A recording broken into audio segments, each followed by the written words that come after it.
Today I'm going to talk why delivery is more important than excellence. Is this a controversial thesis? Stay with me.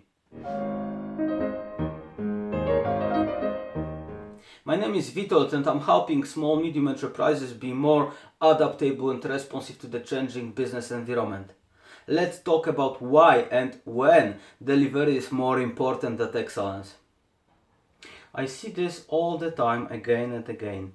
People with ideas, new business ideas, or just improvements to their current business, often focusing on developing the operational business based on an idea rather than testing if the idea will work as they assume, or if the idea is not going to work as they assume, on exploration of alternatives. Today we will look at another useful approach. Delivery is more important than excellence. But I need to put important note here. This approach is not an operational approach. I'm not suggesting you should develop this approach in your operational business. This approach is great to make tests and to learn to de-risk our business concepts. Once the assumptions which are the base for your business idea are revealed, and once the business hypotheses are formulated, the tests will probably need to start. Some of them will be successful, the hypothesis will be validated, and some will fail, the hypothesis will be invalidated. After the first iteration, when the learning is captured and when initial idea is improved or adjusted as a result of learning, there will be a need for another iterations. It's quite easy to find out that the time of testing is a crucial thing. Well, if you spend too long time testing your idea, you might spend your resources without any gain. In this context, delivery is more important than excellence. You might ask, why? Why? And Mark Twain said continuous improvement is better than delayed perfection. At this stage where you are still looking for evidence, you should not build an excellent operational structure. You should not build a business. You should not try to build a final, ideal version of your product or service. You should not buy systems which you could need in a ready working business. All what you want is to confront your ideas as early as possible with your potential customers. Then you can apply the learning for as long as you need to make a decision with limited uncertainty. Refining and perfecting in peace and quiet, in the office or garage, the idea until it's perfect, it's a bloody risky strategy. The most painful thing is to find out after months of hard work that nobody cares about your product. Let me tell you a little story. In the late 90s, e-commerce was not as developed as it is now. Nick Swinmurn, who founded Zappos.com in 1999, had an idea to sell shoes online. He could have raised enough capital to rent a huge warehouse, built in place a value chain, stocked millions of dollars worth in shoes and sent them to customers ordering online.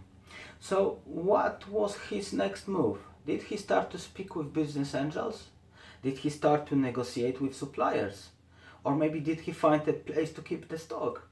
He realized that he could build a business under one specific condition, that customers were willing to buy shoes online. So he made a deal with a few local shoe shops. He took pictures of the shoes and published them on his landing page. When customers put an order, he went to the shop, bought the required shoes and sent them by post. This allowed him to validate the idea and to prove that there was a market demand. Then he could think about raising money and building the excellent operational service that was needed to serve customers. When you are testing, there are two crucial factors: time and your ability to capture good learning. Focusing on excellence while testing will probably disable both of these abilities and should be seen as ineffective resource allocation. This will probably lead to a big fail. What delivery is more important than excellence is not about. The approach is not about being disorganized when you are in the process of testing. The approach is not about providing a poor quality tests, accepting poor quality thinking, delivering poor quality value propositions during tests. Often during a test you charge your customers for the value you deliver to them, but sales is not your goal. Building clarity and awareness is what you want, and this is a very fair approach as long as you communicate with your customers honestly. Imagine, I could come to you and make you an offer.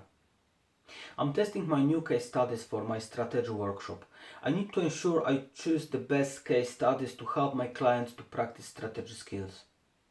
I would like you to make an offer to take a part in it for a reduced price.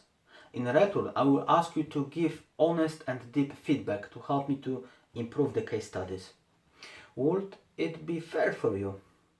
Focus on delivery of the tests and capturing learning rather than building an operational excellence.